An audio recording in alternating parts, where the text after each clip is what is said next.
Coaches got to feel good to be able to get revenge on the team that you were so close to beating the last couple of days. Just talk about the effort and the energy that your team displayed tonight. Yeah, I think, as much as anything, have great respect for their team. Um, so, we're forced to play at a high level competitively as much as anything. I think they compete, and if you don't compete at a high level, it's hard to beat them. And thought that we didn't start out as focused as we needed to be defensively. I thought in the first quarter, they got some easy stuff.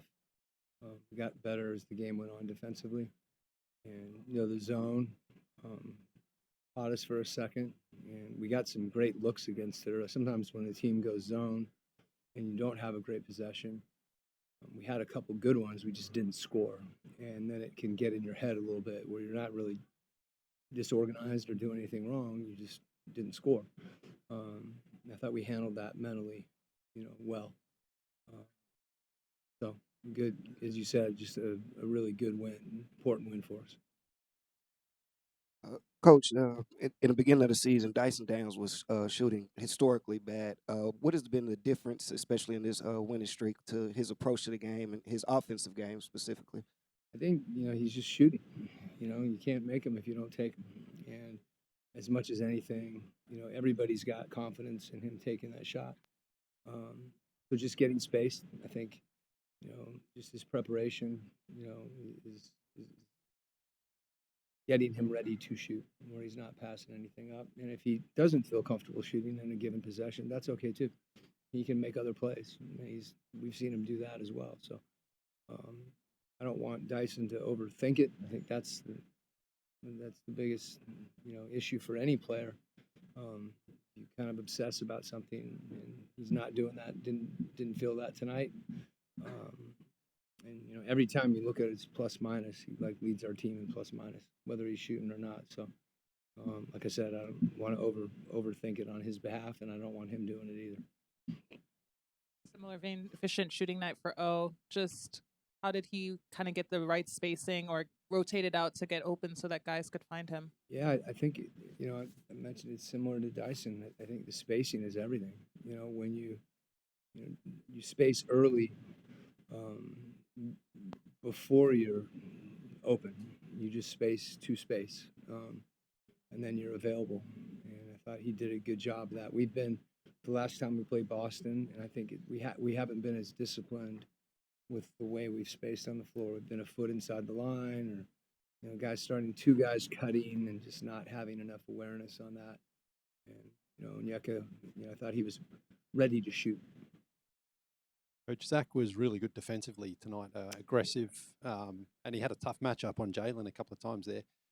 What happened on that challenge call? I couldn't hear what the referee said, but it looked like that was perfect verticality. But yeah, the thing about challenges, we thought, there may be a call we don't agree with. You may think it's a bad call, but it doesn't necessarily mean that it's going to get overturned. Usually that's the nature of the challenge, and sometimes there's something else that's going on that we don't see in the moment. So I think that call is a tough one. You try to go verticality, but if sometimes someone hits you and you go down, or do you go down? So I couldn't, I wasn't see the monitor, but we lost the challenge. And do you think he's getting more respect from the referees for his I defense? don't. I'm not worried about anything to do with Zach and respect for the referees or challenges. I'm worried about him playing like he did tonight and defending and crashing. And I'm not going to overanalyze Zach. I thought he played great. Coach, coming off I think a 2-loss March and 6 games left, what's kind of the message down the stretch? We talked to a few weeks ago about we basically had 14 games. We had 2 playoff series. So I mean, what tonight was the first of a 7-game playoff series. And we treat it like that.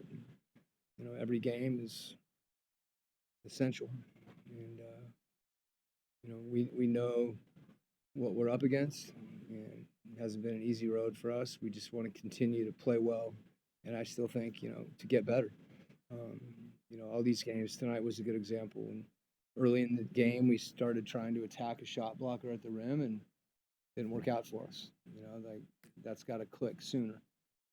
It did click eventually, and our transition defense wasn't quite as good as it needed to be. I think we fouled a few times. So if there's things we can take from every game, you don't have time to practice them, but you can watch them on film.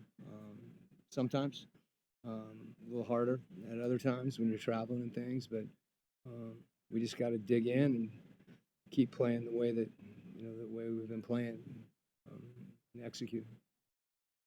When you've talked about Jonathan's physicality before, what did you see from him tonight on both sides of the floor? Well, you could feel him. I thought both he and Zach, that group, and Gabe's physical too. He's not as big, but those guys played hard for us, and they gave us great minutes. And I think Jonathan will continue to get more comfortable, but he was aggressive at the right times. I didn't think he forced himself on the game. Because of the way that he plays, you want him to be aggressive, and he's capable of doing that. And there's a line there that I think he's finding as far as I'm in there and I can kick it out, or I'm in there and like I'm going to go to the rim. Him getting to the free throw line is significant for us. Coach, you talk about your 13th straight home win. Obviously, you want to win your home games. You want to be able to defend your floor. You got to be proud about the level of home court advantage that you all have been able to build as you make this playoff push. Yeah, I mean, I think everybody in the locker room has an appreciation for being at home, and when I say that, an appreciation for your fans that come down, and every now and then there's a little traffic around here, as you guys know, and they're here to pull us through, and you feed off that energy, and you want, there's part of you that wants to, to come through for them and to win those games at home. Yeah.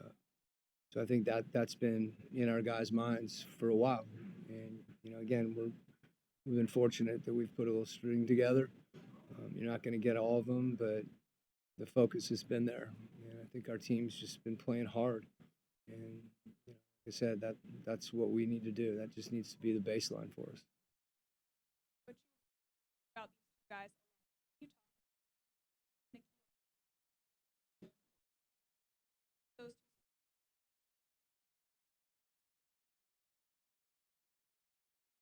Yeah, I think coming into the year, we felt like there's more there, and that's whether you're a younger player, they're both young,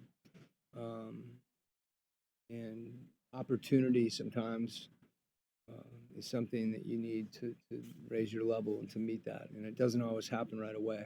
So I think both those guys, understanding and being more aggressive when our team has needed that, but then at the same time, as we've added more players, say CJ, for example, or Dyson or JK, other guys offensively that are capable of making plays, for them to understand, time and score and situational basketball. Still maintain their aggressiveness, but also be unselfish enough to create for other people. And I think for both of them, they're valuing the importance of them creating for their teammates is a huge thing. Usually that comes later. For them, that's all happened within the span of a year. And it puts even more importance on it when you're one of the guys that the team needs to make plays.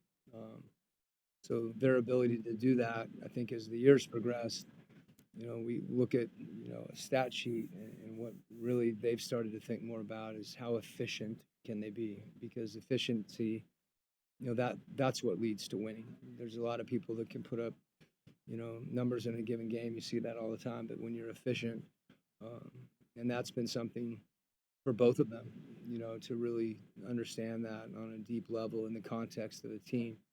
And I've been really impressed with their willingness to do that as much as anything. Okay.